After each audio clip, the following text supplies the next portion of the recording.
شادی کی عمر ہو جاتی ہے اور والدین توجہ نہیں دے رہے ہوتے، یا کوئی رشتہ نہیں آ رہا ہوتا، یا پسند کا رشتہ نہیں آ رہا، تو ہوتا کیا ہے، نتائج کیا نکلتے ہیں؟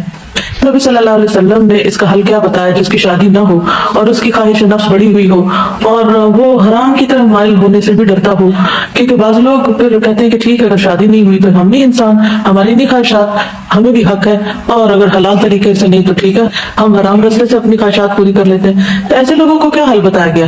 روزہ۔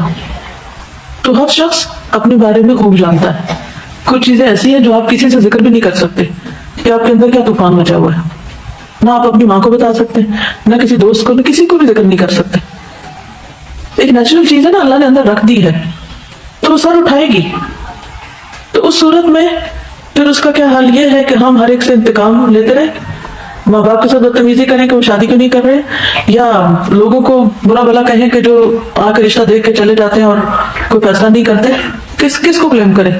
ہر چیز کا ایک وقت ہے، کوئی اور وجہ بھی ہو سکتی ہے۔ تو ایسی صورت میں پھر یاد رکھیے کہ شادی ایک ضرورت ضرور ہے، لیکن اگر کسی وجہ سے نہیں ہوئی تو حضرت عائشہ کی مثال کو سامنے رکھ لیں۔ 18 سال کی عمر تو بیوہ ہو چکی تھی، وہ 48 سال زندہ رہی ہیں بعد میں۔